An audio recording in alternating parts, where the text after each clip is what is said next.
Bonjour à tous. Bon, c'est un petit clin d'œil aux abonnés. Non, je dis bonjour. Oui, je dis bonjour aux abonnés. Alors, il est 8h20. Nous sommes le 16 août. Bonjour à tous. C'est pour le clin d'œil. Non, je dis bonjour. Nous sommes le 16 août. Il est 8h21. Donc, bonjour à tous. Bonjour à tous. Voilà, c'était pour le clin d'œil.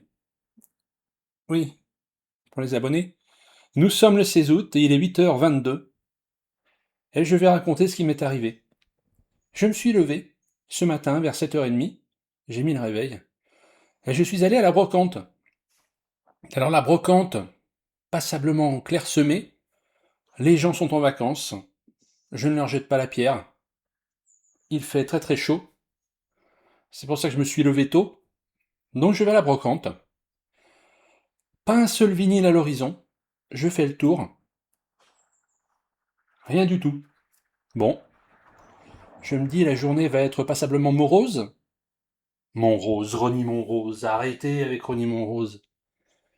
Il vous a colonisé le cerveau, ma parole. Donc je m'apprête à rentrer. Hein. Et sur la dernière travée, au moment du retour, parce que j'ai fait les travées parallèles, et la dernière travée qui est comme ça, je rentre chez moi, et là j'avise une caisse de vinyle. Vous me voyez venir, je pense.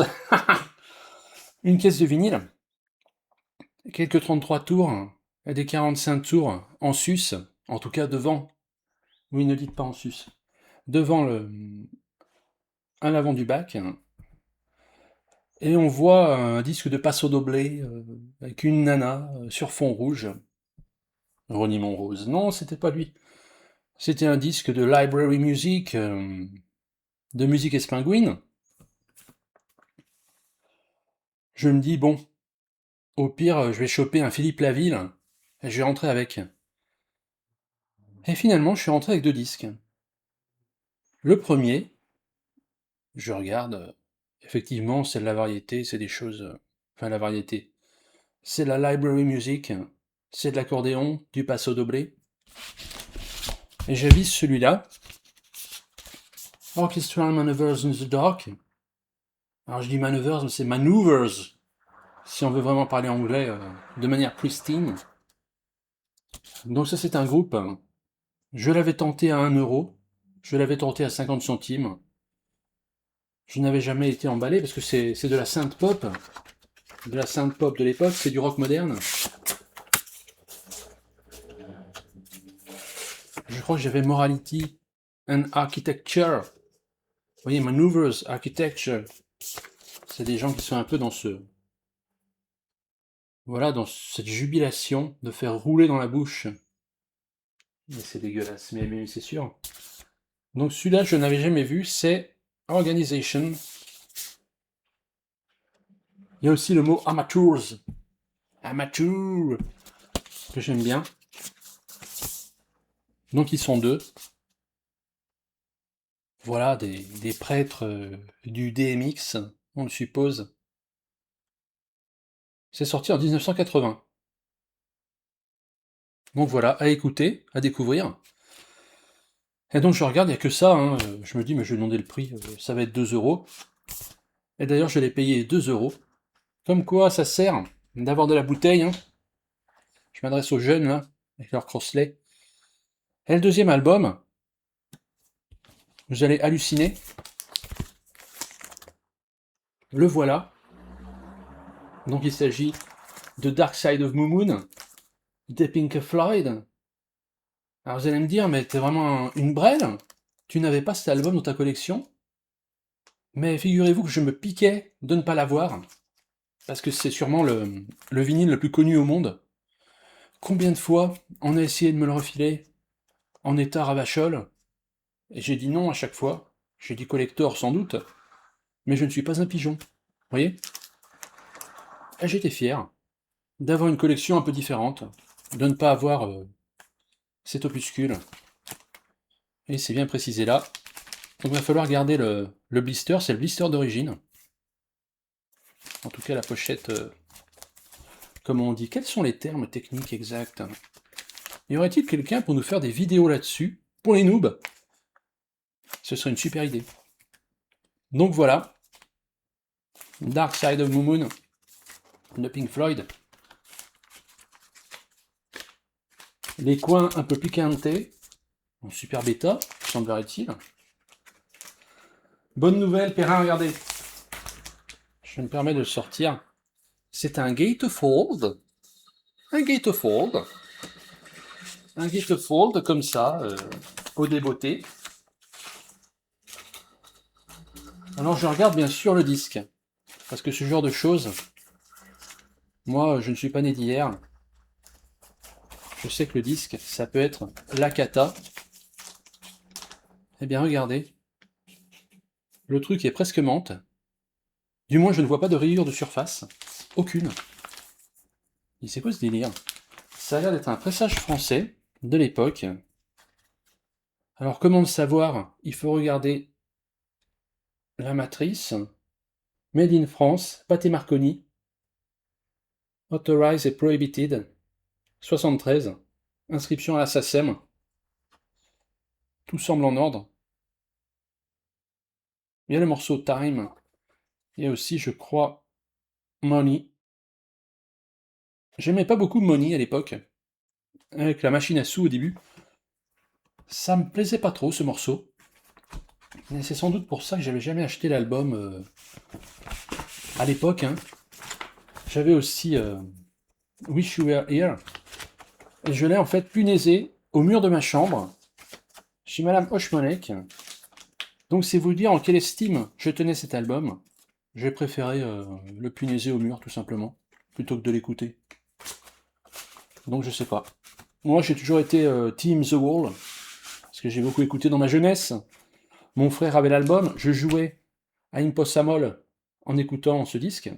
Donc The Wall, c'est un classique, je l'ai dans la collecte, il n'y a pas de souci.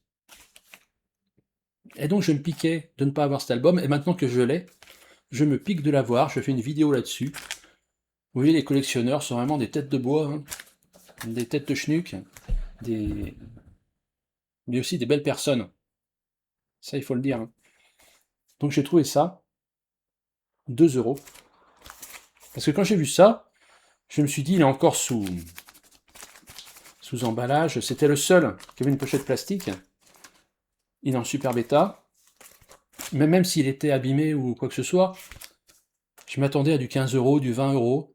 Et je m'étais préparé, je me suis dit 15 euros, vu l'état, bah je le prends. Hein. J'étais prêt à lâcher le billet. Elle me dit 4 euros, ça va? Je dis oui. Même pas le cœur à marchander. Je cherche vite les pièces, au cas où un mec arrive. Oui, parce que vous avez des mecs qui tournent derrière. Donc s'ils voient ça, ils vont se dire pardon, pardon, vous achetez ça, mais attendez, combien c'est? Vous voyez, ils viennent se. Mais oui, l'humain se racornit. Il n'hésite pas à venir empiéter sur le domaine des autres, malheureusement. Mais quelle époque! Et donc j'avais peur de ça, donc je le cachais bien. D'ailleurs, Maneuvers in the Dark, de manière orchestrale si vous le voulez, mais en tout cas c'était orchestré de ma part. Et je l'avais bien mis devant, comme ça. Rien que pour la vendeuse, hein. Je me suis dit, elle va peut-être pas regarder. Mais la dernière fois, je l'avais vu, cet album, en état très passable. Et j'avais fait pareil, j'ai mis 2 disques par-dessus. J'ai dit, c'est combien? Elle avait regardé, elle dit, oula, mais ça c'est connu ça. Elle m'avait dit, c'est quoi ça? C'est U2? Je dis, oui, c'est ça, ouais, c'est Pink Floyd. Ah, bah Pink Floyd, c'est 20 euros, elle me dit. Est-ce que c'est mon fils? Je sais pas quoi. Alors que là, la fille, elle me dit à la fin, enfin la grand-mère, hein, elle avait un certain âge, elle me dit, bah en tout cas, ça débarrasse. Hein. Je lui ai donné 4 euros, elle dit, mais ça me débarrasse, moi. Je lui dis, mais bien sûr, ça prend de la place, ces trucs-là. Donc voilà, très content. Et ça ne pouvait pas mieux tomber, parce que je ne l'avais pas. Et j'allais rentrer dépité. Et là, un signe des étoiles. Je tombe là-dessus. Alors, ce que je vais faire, là, je vous ai présenté le contexte. Je vais me poser. J'ai préparé mes céréales. et je reprendrai le licol, oui, le licou. Non, mais je continuerai la vidéo et je ferai un retour d'écoute pour savoir en petit 1 l'état, donc ça c'est plutôt sur la forme. La deuxième partie, ce sera sur le fond. Qu'est-ce que c'est que ces albums? Qu'est-ce qu'ils recèlent à l'intérieur? Et vous allez me dire, oui, mais on connaît tous Dark Side of the Moon. Oui, ou alors on croit le connaître. C'est pour ça que moi je vais l'écouter. Et on saura bien ce qui se passe. En tout cas, c'est excitant. Parce que passé un moment, on disait, il y a la musique de salle de bain, il y a la musique du mainstream. Donc on avait Esther Music, on avait Monsieur Vinyle, qui était, semblait-il, irréconciliable. Mais les deux, je crois, ont cet album en plusieurs exemplaires. Bon, c'est lié à leur parcours de vie, si vous voulez. Mais donc c'est marrant de voir que cet album, c'est vraiment le 2001 Odyssée de l'espace du disque. On le voit ici. Et celui-là, bah, c'est plus rock moderne, j'ai envie de dire. Rock moderne, il doit kiffer ce genre de choses. Donc c'est tous mes camarades de la Vichy que je vais essayer de réunir. On va se réconcilier autour du triangle. Rebonjour, je reviens vers vous avec une collection cette fois-ci assez fournie au niveau des Kallax. Je ne pourrai pas malheureusement répondre à tout le monde dans les commentaires. Je vais devoir opérer une sélection. Et je viendrai chez certains d'entre vous qui ont une collection non pas fortuite mais assez touffue sur un artiste. Si vous êtes fan de quelque chose, dites-le moi. Je viendrai chez vous. Mais sachez que je ne pourrai pas répondre à tout le monde. Certains seront bannis de la chaîne, hein, ceux qui font du mauvais esprit, de l'humour. J'ai entendu dire, c'est terminé, je fais partie maintenant des GOAT, on appelle ça des GOAT, des gens qui possèdent les albums susmentionnés, dont celui-là. Super Beta, il est pristine. Voilà, que dire, il n'y a pas une seule rayure, hein. Je l'ai réécouté. Alors sur le fond, c'est un gatefold, je l'ai dit. Que dire d'autre? C'est malheureusement un exemplaire noir. Ce n'est pas un exemplaire couleur. C'est vraiment un banger. Mais c'est psyché, hein. Qu'est-ce que c'est psyché? Moi, je pensais qu'il y avait Shine on You, Crazy Diamond. Alors que pas du tout, hein. C'est pas là-dessus. Il n'y a pas vraiment de tube. Il n'y a pas vraiment de compo inoubliable. Et je comprends pourquoi on a tellement entendu le morceau Money. Parce que c'est le plus straightforward, on va dire. Et même le morceau Time, effectivement, sur le temps, c'est pas quelque chose qu'on a écouté beaucoup en radio, parce qu'il ne se passe pas, il ne se passe pas une semaine. Non, attendez, c'est pas ça. C'est quand même assez cafouillax. C'est quand même des sons, c'est assez psyché en fait. Voilà, c'est. Il me tardait que le disque se termine, se terminasse, parce que le problème avec ces classiques, c'est qu'on a du mal à les apprécier, parce qu'on a entendu tellement de choses. Il faut retrouver, il faut retrouver une certaine naïveté. Voilà, la première découverte, retrouver une fraîcheur dans l'écoute, et c'est pas évident, c'est du boulot. Mais moi, je vous promets un truc, c'est que je vais faire le taf. Je vais l'écouter comme il se doit, cet album. Parce qu'il est pristine, il est comme menthe, pas une seule rayure. Je suis refait, hein, je me suis dit, il va être voilé. Y a-t-il un loup? Y a-t-il un loup dans la salle? Eh ben non, c'est fantastique. Voilà, mais je suis prêt à le ranger dans les Kallax et à l'oublier. Mais je ne vais pas céder à ce genre de facilité. Moi, je vais l'écouter et je vais essayer de retrouver ce qui a fait le charme de l'album à l'époque. Pourquoi les mômes et les nanas en petites soquettes? Serge Gainsbourg me le confiait. J'ai dit, mon gars, t'es quand même un peu borderline. Parce que moi, je suis en train de retrouver, en fait, musicalement, ce qui a pu intéresser les foules à l'époque. C'est-à-dire qu'à l'époque, c'était les grosses chaussettes en laine montantes. C'était plutôt ça. Donc c'était l'hiver, il y avait de la neige. Et on écoutait ça. Et c'était vraiment une expérience. Donc il faut se remettre dans le contexte, il faut faire ce travail-là, et on va le faire avec Perrin, on va le faire, je vous le promets, je vous le préciserai. Oui, je vous préciserai les termes, le temps venu. Mais alors ce qui m'a plu dans ces écoutes, c'est plutôt celui-là, bizarrement. Alors je vous dis tout de suite, vous connaissez pas, en fait vous connaissez. Parce que moi c'était pareil, je me suis dit Orchestral Maneuvers in the Dark, c'est un groupe de synth-pop un peu noir, assez imbitable, et quand vous écoutez les 3 premières secondes, Enola Gay, bah c'est un single, je veux dire c'est le parangon de la synth-pop de l'époque, tout le monde connaît ce titre, on l'a entendu des milliards de fois, mais on savait pas que c'était ça. Et on savait pas que c'était le nom de l'avion qui a largué la bombe sur Hiroshima, Enola Gay. On pensait que c'était un hymne LGBT. C'était mal connaître ces gars-là, qui font vraiment acte de de pop music.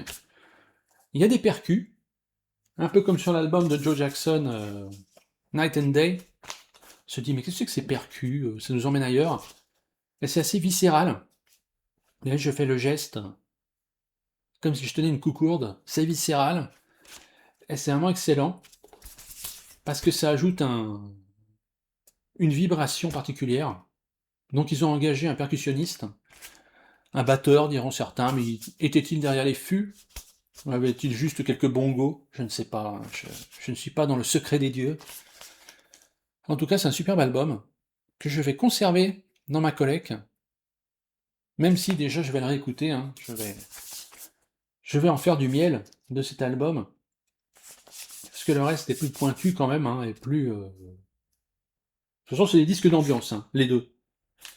Ça, faut se mettre dans l'ambiance. Hein. Donc, il ne s'agit pas d'écouter ça sur une seule fesse, et après de donner son avis. Hein. Pas de ça ici. Hein. Donc merci à tous. Je termine avec une lecture. On m'a dit, présente un livre. Fais-toi plaise. Mais c'est à vous que je vais faire plaise. Parce que c'est un super bouquin. C'est Rick Bass. J'avais des nouvelles en anglais. Et ça, c'est des nouvelles en français. Platte River. Donc il y a 3 nouvelles. Et c'est vraiment fantastique. Hein. On dirait du Giono. Ça exalte la nature dans son immensité, dans sa violence. Mais ce qui est étonnant, parce que dans Giono, il y a une sorte de menace quand même. La nature n'est pas seulement notre amie, elle aime bien nous filer des fions. Moi, vous voyez, j'ai un œil qui papillonne, un moustique m'a piqué, tout ce genre de... Il y a toute une liste hein, qu'on pourrait dresser. Mais là, bizarrement, il se concentre sur l'amitié, l'amour, la communion avec la nature. Mais c'est pas neuneux. On sent poindre la catastrophe, mais jamais elle n'arrive. Ça reste toujours bon enfant, bonne ambiance. Ce qui est étonnant, on dirait du Steinbeck, mais sans le côté implacable. Donc c'est vraiment fantastique. C'est des humains plus grands que nature. Il y a un gars, c'est un lutteur, c'est une force de la nature. Et il y a 2 gamins qui prennent des vitamines, qui font de la muscu, qui veulent se bâtir un corps de lutteur. Ils veulent lancer le disque, finir aux Jeux Olympiques. Et ils tombent sur ce gars, qui est une bête, une bestiace. Et ils vont l'adopter, lui faire lancer le disque.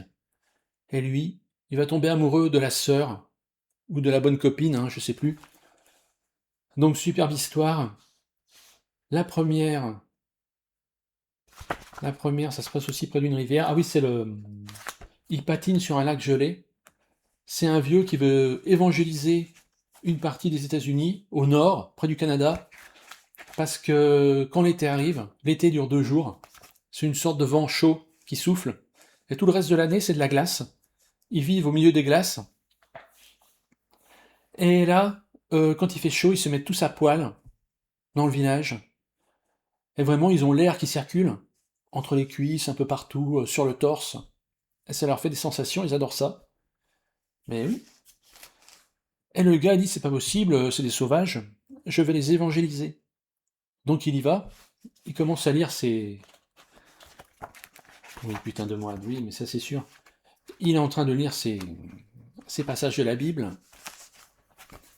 Et donc les gens se dessapent de moins en moins, car ils sont surveillés, il y a de plus en plus de monde. C'est, on va dire, le boom, bien sûr le boom town, c'est-à-dire la ville des champignons. Les gens commencent à s'installer. Mais il y a quand même une frange de la population, c'est-à-dire les nanas qui pratiquent la van life, qui débarquent, se disent c'est bientôt la fin du monde, on va faire pousser les coucourdes. Donc elles arrivent, elles se dessapent, elles se baignent dans la rivière. Donc les mecs qui prennent leur café le matin, ils voient ça, ben, ils sont en joie, ils se disent mais il y a quelque chose de l'ancien monde qui a survécu. Et donc le vieux, qui était un peu preachy, et bien au bout d'un moment il se dit ben, j'en ai marre de preacher, je vais faire pousser les coucourdes. Donc avec sa nana de l'époque, ils y vont, ils cassent la glace, après ils coupent les herbes, et ils plantent les graines. Et l'autre, la nana qui fait la van life, elle les observe. Et bientôt la fille, qui patinait, elle se met à partir tout droit.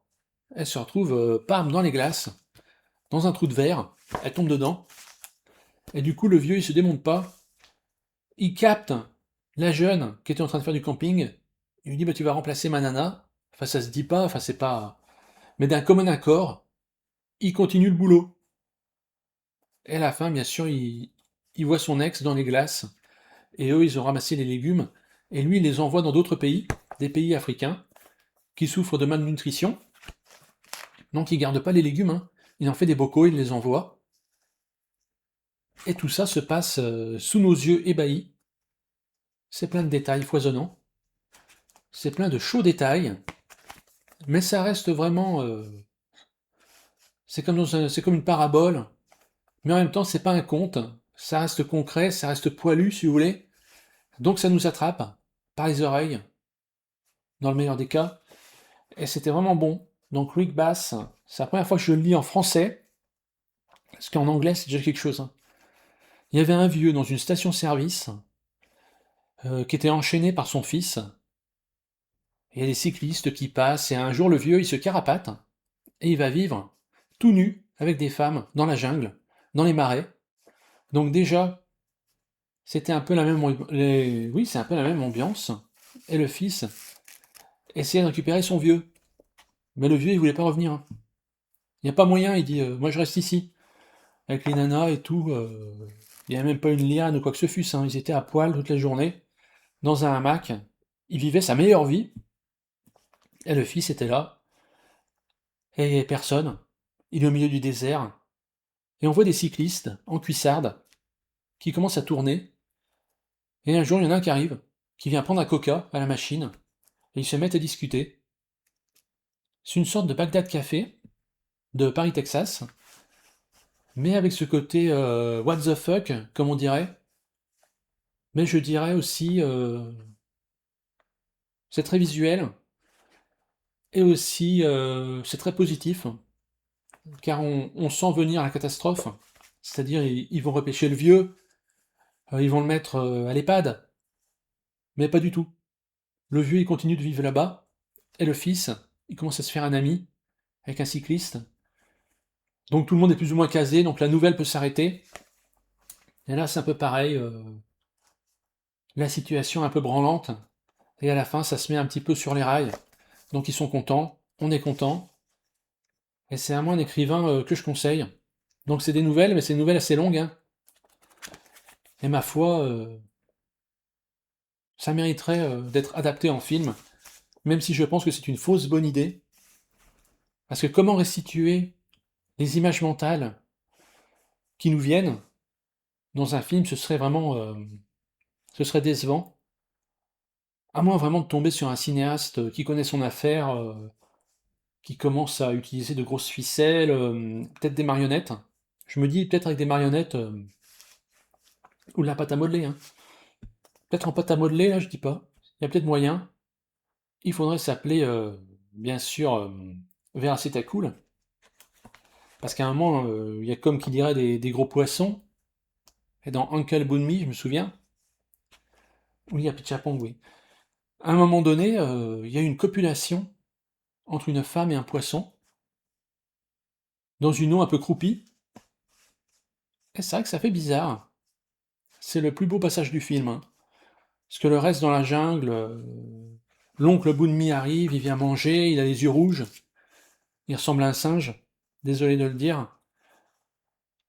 Et après, dans un pensionnat, enfin plutôt dans une mission où il soigne les gens, il y a quelqu'un sur un hamac, voilà, c'est moite, hein, on sent que c'est moite, hein, on sent que c'est la Thaïlande. Donc la moiteur se fait sentir, et aussi la somnolence qui arrive. Donc on est mal, on est très très mal, c'est moite et tout. Alors que là, pas du tout, parce que c'est frais, tout simplement. Parce qu'il a réussi l'impossible, il a réussi à décrire l'indicible, ce qui n'existe pas, car tous ces gars-là, plus grands que la nature, mais la nature elle-même étant immense, c'est impossible de l'imaginer ou de le concevoir. Quand vous allez chez le boulanger, parfois la boulangère, on va la en jette, parce qu'effectivement c'est elle aussi, mais c'est une descendante des derniers dinosaures, mais je veux dire, elle n'est pas, elle n'est pas aussi fantabuleuse que ce que j'ai pu lire ici. Ça reste souvent des banalités, elle ne se rend pas compte de son statut sur la Terre, et elle ne nous donnerait pas du feu, si vous voulez, dans la rue. Elle est là pour faire tourner le commerce, si vous voulez. Et ça, c'est vraiment la hantise de notre siècle. C'est vraiment le problème. Et ce pourquoi on a besoin de gars comme ça, avec des voix originales, qui nous balancent la sauce. Mais ouais,